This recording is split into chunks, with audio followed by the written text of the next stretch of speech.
नमस्कार दोस्तों, स्वागत है आपका victorious group of English college में। आज हम लोग फिगर ऑफ स्पीच में पर्सनिफिकेशन को डिस्कस करेंगे। देखो, जो पर्सनिफिकेशन शब्द है ये पर्सनिफाई से बना है। पर्सनिफाई का मतलब क्या होता है? इसमें किसी ऑब्जेक्ट या फीलिंग को इस तरह से डिस्क्राइब किया जाएगा जैसे कि वो कोई पर्सन हो।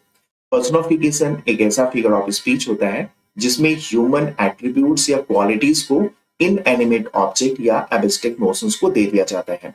इनएनिमेट ऑब्जेक्ट का मतलब हम समझ रहे हैं, इसमें सभी नॉन लिविंग चीजें आ जाएंगी।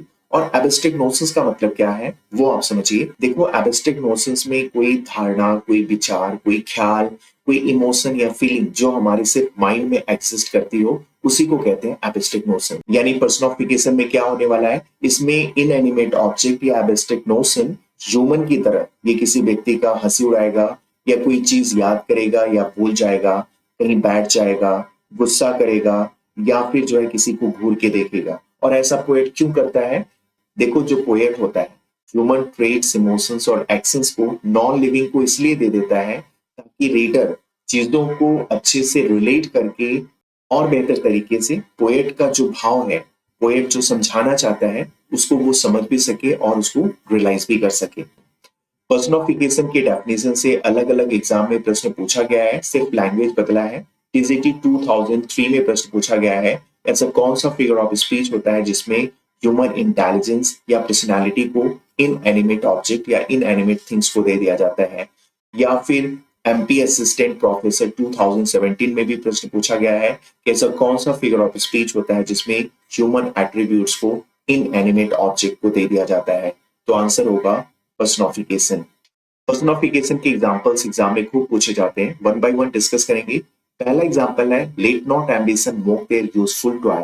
देखो, ये टीजीटी 2003 में प्रश्न पूछा गया है और ये लाइन टॉमस ग्रे की poem elegy written in country churchyard से लिया गया है। इस पोएम को टॉमस ग्रे ने 1742 में लिखा था और इसको 1751 में पब्लिश कराया गया था। एम्बिशन का मतलब होता है स्ट्रॉन्ग डिजायर, सफल होने की या फिर आपके पास पावर आ जाए, उसको हम बोलते हैं एम्बिशन। ठीक है, हिंदी में इसको कहेंगे महत्वाकांक्षा। ये क्या है? ये एक एब्स्ट्रैक्ट नोशन है। इस सेंटेंस में एम्बिशन को एक ह्यूमन क्वालिटी दे दी गई है, मॉक करने की, यानी किसी की उपहास करने की। किसी का उपहास करना या किसी का हंसी उड़ाना ये तो कोई व्यक्ति कर सकता है, एम्बिशन तो नहीं कर सकता है। इसीलिए इस सेंटेंस में कौन सा फिगर ऑफ स्पीच है? पर्सनिफिकेशन है।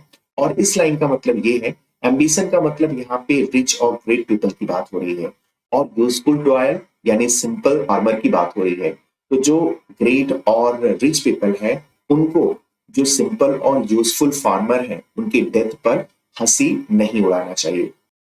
नेक्स्ट लाइन है, authority forgets a dying king. ये टीजीटी 2004 में प्रश्न पूछा गया है। इस लाइन को अल्फ्रेड लॉर्ड टेंसन के मार्डी आर्थर से लिया गया है। अथॉरिटी का मतलब क्या होता है? अथॉरिटी का मतलब होता है किसी को ऑर्डर देना या ऑर्डर को एक्सक्यूट कराने की जो पावर या राइट होती है, उसी को बोला जाता है अथॉरिटी। हिंदी में इसको कहेंगे सत्ता। ये एक एब्स्ट्रैक्ट नोशन है, लेकिन इस एब्स्ट्रैक्ट नोशन को एज ए ह्यूमन की तरह यहाँ पे यूज किया गया है। जैसे आदमी कोई चीज भूल जाता है, ऐसे ही अथॉरिटी डाइंग किंग को भूल जाता है। इसलिए यहाँ पे कौन सा फिगर ऑफ स्पीच होगा? पर्सनिफिकेशन होगा। और इस लाइन का मतलब यही है कि सत्ता मरते हुए राजा को भूल जाती है। यानी अगर राजा वीक हो जाता है तो जो भी अथॉरिटी में होते हैं वो राजा को डिसोबे करते हैं। नेक्स्ट लाइन है, death lays his icy hand on the kings. ये लाइन पीजीटी 2013 में प्रश्न पूछा जा चुका है। इस लाइन को जेम्स शर्ली की पोएम लव्स क्रुएलिटी से लिया गया है। डेथ क्या है? ये एक एब्स्ट्रैक्ट नोशन है। इसके पास अपना तो कोई हाथ होता नहीं है, लेकिन पोएट ने इसको दिखाया है, इसके पास आइसी हैंड्स है और उसने किसके ऊपर रख दिया? राजा के ऊपर रख दिया। तो देखो, डेथ को एज ए ह्यूमन बीइंग की तरह दिखाया गया है, इसलिए कौन सा फिगर ऑफ स्पीच होगा? पर्सनिफिकेशन होगा। इस लाइन का मतलब बस यही है कि डेथ किसी के साथ डिस्क्रिमिनेट नहीं करती है, चाहे राजा हो या प्रजा, चाहे अमीर हो या गरीब, जिसकी भी डेथ आ जाएगी, डेथ अपना आइसी हैंड उसके ऊपर रख देगी, यानी उसकी डेथ हो जाएगी। देखो, नेक्स्ट 4 ऐसे एग्जांपल्स आपको मिलने वाले हैं जिसमें एब्स्ट्रैक्ट नोशंस बैठेगा। बैठने का काम कौन करता है? बैठने का काम तो कोई ह्यूमन बीइंग करता है, लेकिन यहाँ पे आपको दिखेगा कि 4 ऐसे एब्स्ट्रैक्ट नोशंस हैं जो बैठेंगे। इसलिए कौन सा फिगर ऑफ स्पीच होगा? पर्सनिफिकेशन होगा। Truth sits upon the lips of dying man. Truth जो है मरते हुए व्यक्ति के होठों पर बैठ जाता है, यानी जो व्यक्ति मरने वाला होता है वो ट्रुथ बोलता है। उसको कोई डर नहीं होता है इसलिए वो मरते मरते जो है जो भी बात रहती है वो ट्रुथ बोल करके जाता है। और ये लाइन मैथ्यू आर्नोल्ड के वर्क सोहराब एंड रुस्तम से लिया गया है। इसके बाद है little sorrow seed and wheat. Sorrow क्या है? ये एक फीलिंग है डीप डिस्ट्रेस की, गहरे निराशा की फीलिंग को क्या बोला जाता है? सॉरो बोला जाता है। ये भी क्या कर रहा है? ये भी बैठता है और रोता है। विलियम ब्लैक के पोएम क्रैडल सॉन्ग से ये लाइन ली गई है और ये लाइन जो है टीजीटी 2005 में पूछा भी जा चुका है। नेक्स्ट है hunger sat miserably in the informal settlement. ये लाइन जो है RPSC Rajasthan public service commission की पीजीटी 2016 में प्रश्न पूछा जा चुका है। हंगर का मतलब होता है भूखमरी की अवस्था। तो जहां पे इनफॉर्मल सेटलमेंट होता है वहां पे भूखमरी बुरी तरीके से फैल जाती है। नेक्स्ट है anxiety sitting on our face. Anxiety ये भी एक फीलिंग होती है फियर की, और ये क्या कर रही है? ये उसके फेस पर बैठी है, यानी उसका मूड क्या है? ऑफ है। तो ध्यान रखना इन चारों एग्जांपल्स में एब्स्ट्रैक्ट नोशंस को ह्यूमन की तरह बिहेव करते हुए दिखाया गया है, इसीलिए कौन सा फिगर ऑफ स्पीच होगा? Person of speech. Next line है opportunity knocks at the door but once. Opportunity का मतलब क्या होता है? अवसर या चांस। ये एक एब्स्ट्रैक्ट नोशन है और ये क्या कर रहा है? ये आदमियों की तरह दरवाजा खटखटा रहा है, इसलिए कौन सा फिगर ऑफ स्पीच होगा? पर्सनिफिकेशन होगा। और इस लाइन का मतलब यही है कि लाइफ जीवन में आपको एक चांस देती है आगे बढ़ने का।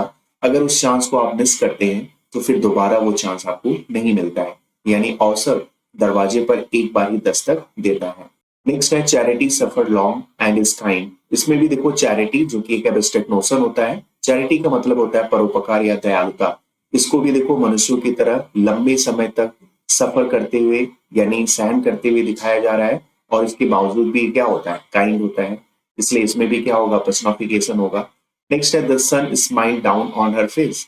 अब सन को देखो मनुष्यों की तरह स्माइल करते हुए दिखाया जा रहा है। सन क्या है? एक स्टार है, वो तो स्माइल नहीं कर सकता है, लेकिन पोएट यहाँ पे दिखा रहा है, इसलिए कौन सा फिगर ऑफ स्पीच होगा? पर्सनिफिकेशन होगा। और इस लाइन का मतलब यही है कि सन जो है उसके लिए क्या है? बहुत ज्यादा स्कॉचिंग या अनबियरेबल नहीं है। नेक्स्ट लाइन है the tree quake with fear as the wind approach. जैसे ही हवा आती है पेड़ जो है डर से कांपने लगता है। तो देखो कोई आदमी डर से कांपता है, पेड़ नहीं कांपता है, लेकिन पोएट ने यूज किया है, इसलिए यहाँ पे कौन सा फिगर ऑफ स्पीच होगा? पर्सनिफिकेशन होगा। क्वैक से एक वर्ड और आपको याद रखना है, स्पेलिंग थोड़ी सी अलग है। Quack QUACK। डक जो साउंड क्रिएट करता है उसको बोला जाता है क्वैक क्वैक। तो ये भी आपको याद रखना है। नेक्स्ट है pride goes forth on horseback grand and gay but come back on foot and back sit way. Pride का मतलब क्या होता है? अभिमान या आत्मगौरव। ये एक खुशी का फीलिंग होता है, एब्स्ट्रैक्ट नोशन है, लेकिन इसको एज ए ह्यूमन बीइंग की तरह दिखाया जा रहा है। ये घोड़े पर बैठकर जाता है शानदार और खुश होकर के, और पैदल करके वापस आता है। तो पैदल करना या फिर घोड़े पे बैठना ये तो कोई आदमी कर सकता है, प्राइड नहीं कर सकता है, इसीलिए इसमें कौन सा फिगर ऑफ स्पीच होगा? पर्सनिफिकेशन होगा। Laughter holding both her side. Laughter का मतलब हंसी, एब्स्ट्रैक्ट नोशन है। ये जो है दोनों साइड से पकड़ के रखी है। तो पकड़ कौन सकता है? कोई आदमी कर सकता है जिसके पास हाथ हो, लेकिन यहाँ पे लॉफ्टर को होल्डिंग करते हुए दिखाया गया है। अगेन यहाँ पे पर्सनिफिकेशन होगा। नेक्स्ट लाइन है इन सेक्शन स्ट्रेंथ दैट अभी फ्रोम्ड। अभी जो है किसी लॉर्ज चर्च को बोला जाता है, किसी बड़े से चर्च को अभी बोला जाता है। और अभी क्या कर रहा है? फ्रॉम्ड कर रहा है, यानी भौवें चढ़ा रहा है, यानी गुस्सा कर रहा है। तो देखो कोई चर्च या कोई टेम्पल, कोई मस्जिद ये गुस्सा तो नहीं कर सकता है। गुस्सा करने का काम कोई आदमी कर सकता है। तो यहाँ पे देखो अभी को ह्यूमन क्वालिटी दे दी गई है, इसलिए कौन सा फिगर ऑफ स्पीच होगा? पर्सनिफिकेशन होगा। सेक्शन जो है ये जर्मन पीपल को कहा जाता है जो 5th BC में इंग्लैंड में आकर बस जाते हैं। जब इनकी स्ट्रेंथ बढ़ती है तो एबी फ्रोन करती है। इसका मतलब ये है कि जो रोमन कैथोलिक रिलीजन के फॉलोअर्स हैं वो सैक्सन पीपल को हेट करते हैं, यानी उनको पसंद नहीं करते हैं। नेक्स्ट लाइन है but patience to prevent that murmur so replies. ये आरपीएससी लेक्चर की 2018 में प्रश्न पूछा जा चुका है। और पेशेंस का मतलब होता है धैर्य, यानी ये एक एब्स्ट्रैक्ट नोशन है और इसको ह्यूमन बीइंग की तरह यूज किया गया है कि जैसे इसने क्या किया, उस मर्मर को क्या किया? रोका और उत्तर दिया। ठीक है, तो किसी को रोकने का काम या उत्तर देने का काम कोई व्यक्ति कर सकता है, पेशेंस नहीं कर सकता है। लेकिन जॉन मिल्टन ने अपनी पोएम ऑन हिज ब्लाइंडनेस में ऐसा लिखा है, इसलिए यहाँ पे कौन सा फिगर ऑफ स्पीच होगा? पर्सनिफिकेशन होगा। और ऑन हिज ब्लाइंडनेस ये 1652-53 में लिखी जाती है और इसको पब्लिश कराया जाता है 1673 में। Tossing their heads in sprightly dance. देखो ये लाइन जो है विलियम वर्ड्सवर्थ के पोएम डैफोडिल से ली गई है। और डैफोडिल्स कब आती है, ध्यान रखना 1802 में लिखी जाती है और 1807 पोएम्स इन 2 वॉल्यूम में इसको पब्लिश कराया जाता है। यहाँ पे देखो देयर हेड्स यानी डैफोडिल्स की बात हो रही है। डैफोडिल्स क्या कर रहा है, बड़ी उमंग के साथ डांस कर रहा है। तो देखो फ्लावर्स डांस नहीं कर सकता है, कोई ह्यूमन कर सकता है, लेकिन यहाँ पे पोएट ने यूज किया है, इसलिए कौन सा फिगर ऑफ स्पीच होगा, पर्सनिफिकेशन होगा। ऐसे ही देखो लाइन है, can honour's voice provoke the silent dust, या फिर flattery soothe the dull cold ear of death. ये दोनों लाइंस जो है आरपीएससी के पीजीटी 2013 और 2011 में पूछा जा चुका है। पहली लाइन में बोला गया है, ऑनर की वाइज क्या साइलेंट डस्ट को प्रोवोक यानी भड़का सकती है। कहने का मतलब ये है कि ऑनर की वाइज क्या मरे हुए व्यक्ति को फिर से बुलवा सकती है।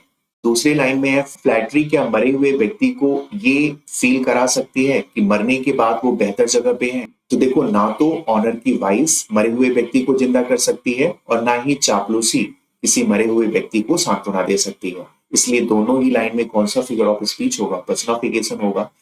नेक्स्ट लाइन में देखो, नेसेसिटी को इन्वेंशन का, नेसेसिटी यानी आवश्यकता जो कि एब्स्ट्रैक्ट नोशन है, तो इसको मदर बोलना। तो ये कौन से फिगर ऑफ स्पीच में होगा, पर्सनिफिकेशन में होगा। और ये लाइन जो है ध्यान रखना आर्मी वेलफेयर एजुकेशन सोसाइटी की पीजीटी 2013 में पूछा जा चुका है। नेक्स्ट लाइन है, yonder comes the powerful king of day rejoicing in the east. इस लाइन को जेम्स टॉमसन के पोएम द सीजन से लिया गया है और इस लाइन को जीआईसी लेक्चर 2017 के एग्जाम में पूछा भी गया है।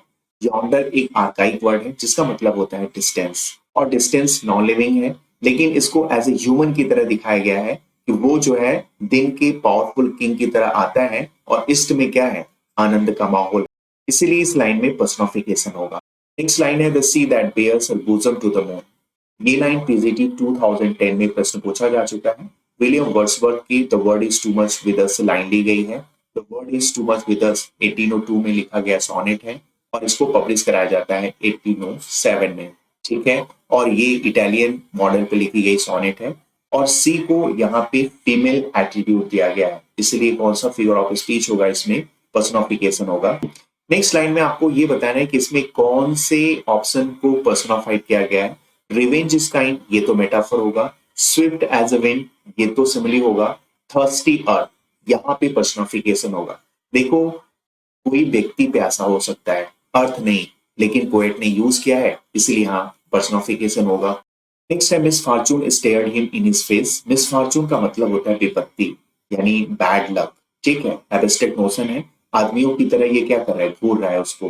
कौन सा फिगर ऑफ स्पीच होगा, पर्सनिफिकेशन होगा। नेक्स्ट लाइन है, knowledge is proud that it knows so much, wisdom is humble that it knows no more. Knowledge और विजडम ये अलग अलग व्यक्ति के लिए यूज हुआ है। जिस व्यक्ति में नॉलेज ज्यादा होगा उसके अंदर प्राउड भी ज्यादा हो जाता है, फिर वो ये जानता है कि उसे बहुत कुछ पता है। और जिस व्यक्ति के अंदर विजडम होगा यानी जिस व्यक्ति के अंदर विवेक होगा वो बहुत ही हम्बल होगा, बहुत ही जिज्ञासु होगा और वो ये जानता है कि उसे कुछ भी नहीं पता है। तो ध्यान रखना नॉलेज और विजडम ये अलग अलग व्यक्ति के लिए यूज हुआ है, इसीलिए यहाँ पे कौन सा फिगर ऑफ स्पीच होगा, पर्सनिफिकेशन होगा। नेक्स्ट है, the flowers danced in the meadow. Meadow का मतलब होता है चरागाह और यहाँ पे फ्लावर्स क्या कर रहा है, डांस कर रहा है, जो कि संभव नहीं है। कोई व्यक्ति डांस कर सकता है लेकिन पोएट ने यूज किया है, इसलिए यहाँ कौन सा फिगर ऑफ स्पीच होगा, पर्सनिफिकेशन होगा। इसी तरीके से the light danced on the surface of water. Light क्या किया, लाइट जो है वाटर के सरफेस पे डांस किया, जो कि प्रैक्टिकली संभव तो है नहीं, लेकिन पोएट अपने पोएम में इसको यूज करता है बात को और इम्फेटिक तरीके से कहने के लिए, इसलिए कौन सा फिगर ऑफ स्पीच होगा, पर्सनिफिकेशन होगा। लव इज ब्लाइंड, लव तो ब्लाइंड नहीं हो सकता है, कोई आदमी ब्लाइंड हो सकता है, लेकिन यहाँ पे लव को ब्लाइंड होते हुए दिखाया गया है, तो फिर कौन सा फिगर ऑफ स्पीच होगा, पर्सनिफिकेशन। और एक चीज और ध्यान में रखना, अगर ऑप्शन में पर्सनिफिकेशन नहीं है तो फिर उसके बाद कौन सा फिगर ऑफ स्पीच होगा, ये होगा मेटाफर। नेक्स्ट लाइन है, the wind whispered through the tree. Wind जो है पेड़ों से क्या किया, लो वॉइस में बात किया यानी फुसफुसाया। तो कोई व्यक्ति जो है लो वॉइस में या फुसफुसा के बात कर सकता है, हवा नहीं कर सकता है, लेकिन पोएट जो है इसको यूज करता है, इसलिए यहाँ पे पर्सनिफिकेशन है। नेक्स्ट लाइन है, टाइम फ्लू बाय।